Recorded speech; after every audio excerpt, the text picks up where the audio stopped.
I was lying on my sofa, and the music was on, the radio was on, and it was Christmas music. And you know how you're in and out of sleep. You're kind of awake, but you're not really awake.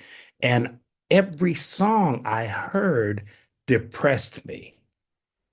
Interesting. It just left me feeling so melancholy and so depressed. I mean, really. And I said to myself, I'm going to do a Christmas show that's inspirational. I'm going to do a Christmas show that lifts your spirit.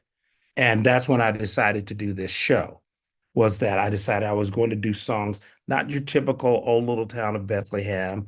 Love the song, Silent Night, love the song. Not going to do that. We're going to have a Christmas show with Christmas music that uplifts you, that every song makes you feel good. It's got, they feel good. You may have heard them before, but you haven't heard them this way. Please like, share, and subscribe. It really helps the channel, and I appreciate it.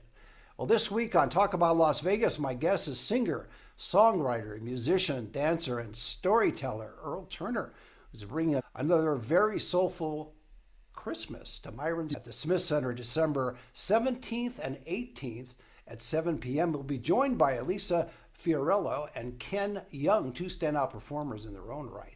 It's a great show built on great music and seasoned talent and onstage chemistry. We'll talk about the creative process behind it, what audiences can expect, and why this particular holiday show keeps drawing people back. For ticket information, go to the smithcenter.com, thesmithcenter.com. For everything about Earl, go to earlturner.com and follow him on Facebook, Instagram, X, and YouTube. And Earl, we were just discussing before we started, welcome back to the show. It's been a little while. So it has been a while. It's been Yeah, a I know. long time. So, okay, The now, last time I was on your show, yes, CDs were still a thing. absolutely. Now we're in the land of MP3 and Wave and MP4s and streaming. And Exactly, exactly. CDs. Do you yes, remember I CDs? do remember. Not only do I Okay. remember Earl, I'm 100 years old. I remember all these CDs. I remember 33 and a third, 45 RPM, Oh, and yes, listen. 78 RPM. Yes. Do not make me pull some of those out. Okay? Do not make me do that. Okay, All right? fair enough. Yeah. Now, when you started in the world of music at age 13, which was just about 20 years ago, did you work off of records at the time, or how did Yeah. you? When you tell us a little bit about the, Yeah. for those who don't That know Earl Turner, and you should, how did you got started at such an early age? So how did you base that performing bug in you? Oh, I had started playing guitar when I was 10 years old. Of course, my mother and father were both musical, so music was always in the house, and we had a record player. Do you remember those? Yes, A indeed. record player. Okay, It was Earl, a hi-fi. let me confess, Okay. I do have a turntable still. No, listen, I can do you one better. I actually have a hi-fi stereo, and I think it's a Magnavox from the Wow, 1960s. nice. The whole thing, the console, the Yes, all built radio. in. I know exactly what you're talking about. Yeah, AM, yeah, the FM record radio on the storage. left, Yeah, the and on the record right, the storage. turntable and the speakers. And it's not just there for looks. It actually works.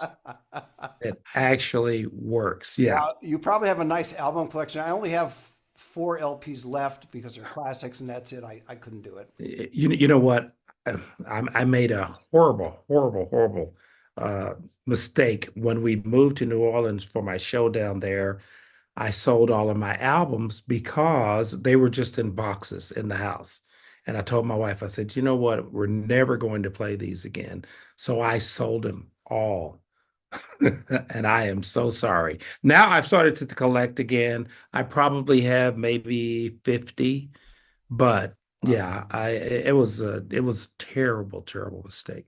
Because All right, well, yeah, that's a subject for another day, including the fact that that yeah, warmth that comes from the record versus MP3. absolutely. So, Yeah, there's nothing like it. There's well, nothing like it. the thing that always impressed me about you is because not only your early start and your long career in Las Vegas and Hmm. elsewhere, because you've performed around the world, but the fact that, and I don't think I've really asked a performer this before, so I'm going to ask you Hmm. because it ties in with what we're talking about. What keeps that spark alive for you as a performer? Because people that are in certain industries, let's say you're a plumber or craftsman, even a writer, after you do it for decades, it sometimes becomes not just second nature, but routine.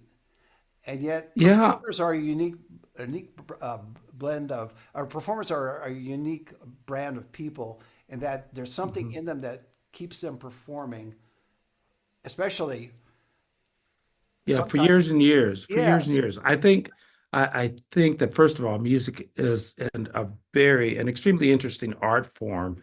Um, and although the process of the preparation may have a certain amount of redundancy, the music doesn't. So during the course of getting prepared for a show, which I think as you're in the business longer and longer becomes more and more work yes, related. yes. And I'm not exactly sure why that is.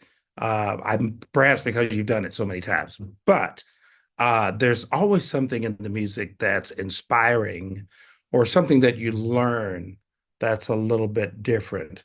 So that keeps the fire going. I think that when we've been doing this a long time, you do have a tendency to think, is it really important? Is what I'm doing really important? Is it relevant? And then, of course, you do your show and you get the feedback from the audience. And what we do is we provide such an enormous service to the public because they can find solitude. They can find joy. They can find, happiness. They can find smiles. They find so many different things in what we do. That's the thing that keeps me going. It's not so much about me anymore or about, accolades or achievements. It's about, at the end of the day, what you get back from that audience. Yeah. That's the secret. That's what keeps you going. And you can find Otherwise, out, I think I would quit. yeah, I would be you, done. you can find all of Earl's achievements on his website, earlturner.com. Yeah, The, absolutely. the thing also is that what you specialize in, at least I think where it comes from, is it's the live performance versus Yeah. a recorded performance, whether it's television, movies, radio, recordings, etc. But when you're Hmm. in front of a live audience, there's something magical that happens for those that have that in their bones, as you do. Yeah. There's just something There's that something, connects. right. There's an expression that says people will seldom remember what you say or what you do, but they will always remember how you made them feel. And I can remember, Ira, concerts, moments in my life that are related to someone's performance that in some sort of way changed me that I'll never forget. I'll never forget the first time I saw James Brown, was 14 years old. I'll never forget the first time I saw Diana Ross, which was here at Caesar's Palace. And the show was so extraordinary. And I think people carry in their lives moments that are specifically related to a performer or a musical performance or a band or a show or something that they saw, they'll never forget. So for me, it's about those moments that make all the difference in the world. It's a pretty extraordinary business to be in, really. Do you find yourself more comfortable on stage than off stage? Um, I no, no, I'm just different. I am not that person. Right. That personification of Earl is not the one that you carry around every day because that guy demands your attention. It's a lot. Uh, It's a lot of heavy lifting. yeah, it is. It's a lot. That persona is a lot. There are some people who are that same person on stage and off stage. Uh, I don't know. I don't know how they do that, but because of the fact that I think I started and I was very shy, I think I have this ability to regress or digress back to that person when I'm off stage. In other words, I don't care to be the center of attention when I'm off stage, but when I'm on stage, oh, I demand I absolutely demand that you pay attention to me. Yes, Okay. absolutely. The spotlight Yes. is there. Yeah, Well, it's that. Yeah. I remember talking with Clint Holmes. He was on just last week, and he was talking about that. What happens when he goes on stage? It's a little more ramped up version of himself, but it's still himself. Hmm. I'm paraphrasing it. He didn't say Yeah, that. yeah, and I think that's just another side of who you are. That's another side of who I am. But the idea that I am actually performing a show means that it's showtime. Yes. So bring that guy out and bring him forth in his I think fullest capacity. I think that's a very mentally healthy way to approach show business. I think so. You know, when Yeah, it's showtime, and the rest of the yeah, time it's Earl time, right, and you just exactly. yourself, and A- And I enjoy both. I enjoy both. I enjoy my downtime, but I enjoy being on stage. Um, and it's psychologically just it's very healthy. It's very, very healthy. I think that we're lucky, Ira. We have the opportunity to see people usually on their best behavior. I'm not working in, for example, law enforcement, or I'm not a surgeon, or working in an emergency room, or in situations where you see people, in stress or in trauma or this, that, and the other. My blessing is that when I see people, they're there to have a good time. Wow. What is that? They're walking in. How many people walk into a job, man? yeah. You know what I'm saying? How many people do that? They're Walk. not just walking in to see you; they're paying to walk in to see you, which is even better. Hello. Hello. Yes. So I you're mean, getting both, somebody paid, and then they're going to applaud you for what you do. right? How blessed do you have to be in order to have that kind of livelihood? When there are other people who honestly do things that are way more important than we do, that are way more important than we do, and yet, we're fortunate enough that people will applaud us for doing it. So, It's interesting too. There are people in show business, and you and I have met them, that mhm. because of the nature of it, where you get up in the spotlight, you are applauded and cheered. That therefore, some of these people, that's their whole universe, and that becomes the most important thing, and that they're more important than, as you mentioned, cops or nurses or doctors or Mhm. engineers or whatever. I mean, when it's part of a larger mosaic, and once you have that perspective, you put it in perspective, as you just mentioned. Yeah. So yeah, no, that's great. Now this another very soulful Christmas uh, Hmm. is not just you. I mentioned earlier on you're being joined by Elisa and Ken. And Yes. tell us a little bit about the process. I'm just doing a little segue because I wanted to talk a little bit about the process of how you put that together. It's a special time of year. It's a special show. You do other shows, but this particular one is unique. Well, this is unique in the fact that, first of all, Ira, the first time I did this show, I think was, or a Christmas show in my life was in 2022. Why? Because how many times and how many different ways can you hear these songs? You know, it's they're the same old, just colored a little bit differently. So I never had the interest of doing one. And what happened? I was lying on my sofa, and the music was on, the radio was on, and it was Christmas music. And you know how you're in and out of sleep, you're kind of awake, but you're not really awake. And every song I heard depressed me. Interesting. It just left me feeling so melancholy and so depressed. I mean, really. And I said to myself, I'm going to do a Christmas show that's inspirational. I'm going to do a Christmas show that lifts your spirit. And that's when I decided to do this show, was that I decided I was going to do songs, not your typical old little town of Bethlehem. Love the song, Silent Night, love the song. Not going to do that.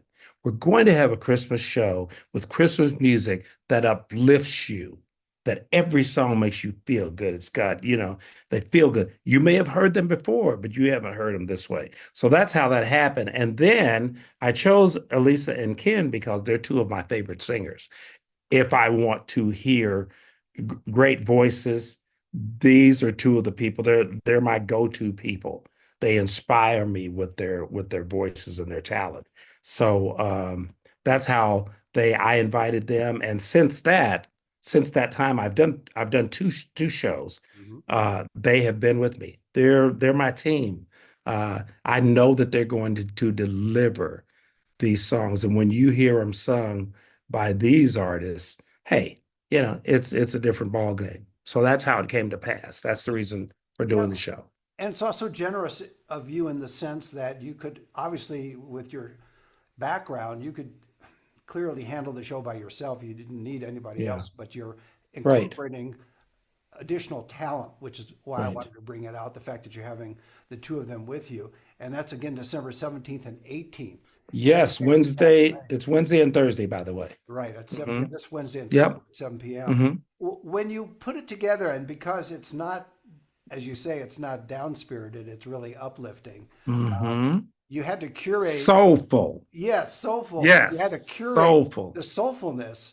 Yes. Now, did you sit down and do it all in one evening in terms of your selection, or is it over a period of a couple of weeks you sat down and say, you know what, I'm going to do this one. I learned from the previous show. I want to also include this additional song that I Hmm. discovered, and from the year before, this other song that I just discovered, so that it Hmm. evolves and takes on additional, uh, Right. not spiritual meaning, but more of that same positive attribute. Well, what I did this time is I changed three songs in this show. One of the songs is actually a different arrangement of the same song, Santa Claus is Coming to Town. I did a James Taylor arrangement. I think it was a James Taylor arrangement before, but now I have a different arrangement that I'm doing. I think that what I try to do is just add a few different songs, but not change the entire show because the show works and the songs are so unique in their arrangement, in their presentation, in the band, everything. So a lot of the songs I kept. There were three songs that I changed, and they are traditional Christmas songs as well, but they just feel good. I'll tell you a song that I'm doing that I've not done in the show, and that is the Please Come Home for Christmas. Bells will be ringing. That song. I'm doing that one. I've never done it before, but this is an arrangement that I found from a guy in New Orleans. So, and the actual Charles Brown, who recorded the song initially, was from New Orleans. And so this artist really, I thought, captured the essence of that song. So I'm doing that one for an example. Never done it before in my Christmas show.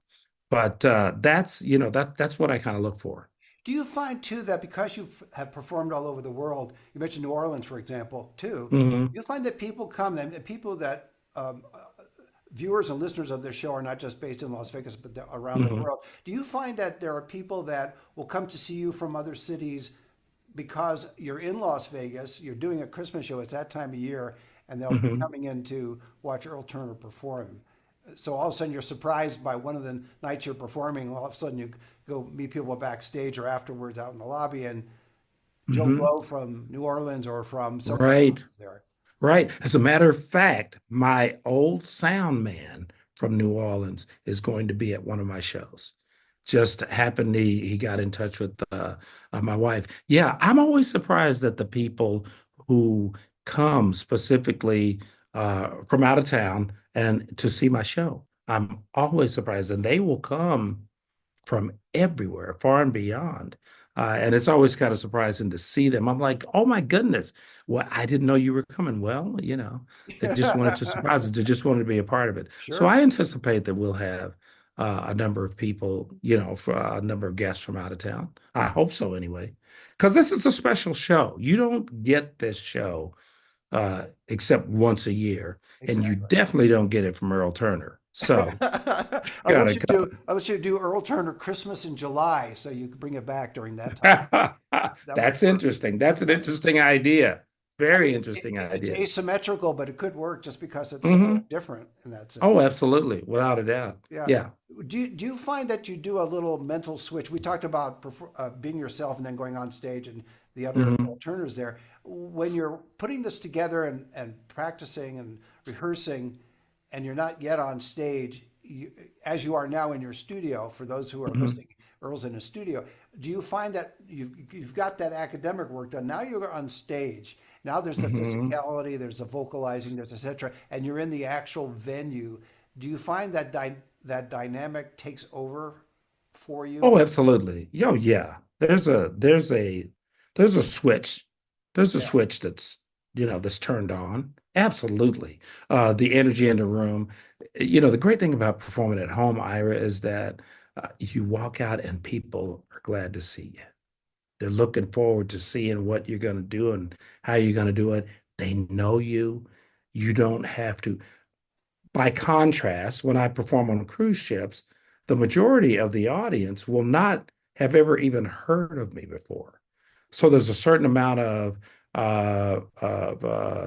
demand that you prove yourself Right. because they're like there and they're like, oh, well, I haven't heard of him, but his intro video looks really good, a lot of accolades and pictures and this, that, and the other. That's what I played before the show. So they know I am somebody, but they may not know who the somebody is. And it becomes that thing where you've got about 5 minutes To for make the them to make up their impression. mind, Yeah. whether or not they're going to give you their time. And I'm Uh, sure you always succeed in that 5 minutes. So it just, well, I try, yeah. I don't really think about it anymore. I mean, there was a time when I used to think about it, but I don't think about it anymore. And what I do is I go out and people will say to me, "You demand that the audience have a good time." Yes, that's what I'm there for. So Absolutely. I'm going to come out and I'm going to say to you, "Hello, let's have a party. You can do it or you cannot." Because here's the thing. Sammy Davis Jr. once said, I'm one of those quote guys. I'm one of those things because people will say certain things and they don't have to be famous or anything, but they'll say certain things that strike you and you go, yeah, that makes total sense. Sammy Davis Jr. once said, not everybody's going to like what you do, but don't let them leave feeling like you didn't work hard. So the thing about it is you may not necessarily like all the music that I did. You may not necessarily have enjoyed what I did, but one thing about it, you won't be able to say, well, the guy didn't give it his best shot. You know, You could that's, say, "Oh, he's not my cup of tea," but he really worked right. hard on stage. Yeah. Yeah. He Yeah. worked hard. He Well, enjoyed it. that comes with maturity also, Yeah. and Oh, as a please. Yeah, performer absolutely. as well to see that. Absolutely. I don't Yeah. think I ever asked this before of you that when you think about growing up and starting at the age of 13, very young age, were there people you looked up to as not mentors per se, but idols? That might be a better choice of words that inspired you to get into music at that early stage. No, I don't think there was anybody that inspired me to get into music. I got into music because I loved it. And when I say I don't necessarily mean there was no one that inspired me. There were people who performed those. You remember those people, all those people from Motown and people, and remember how bands used to dress like the Beatles and the Rolling Stones and the Dave Clark Five, and they all looked good, and James Brown and Jackie Wilson and Otis Redding and all those Higher and higher, performers. Jackie Wilson, one of my favorite songs. Listen, listen. So how could you be uninspired? I mean, these people were incredible at what they did. And so, yeah, there were so many people that inspired me. The work comes in when you decide you want to do it. Yeah, of course. Yeah. It's like, yeah, okay, you're inspired. Now what? Now what are you gonna do? Yeah. No. How do you And- how go ahead. Go No, I ahead. was gonna say I was thinking too about what you're talking about.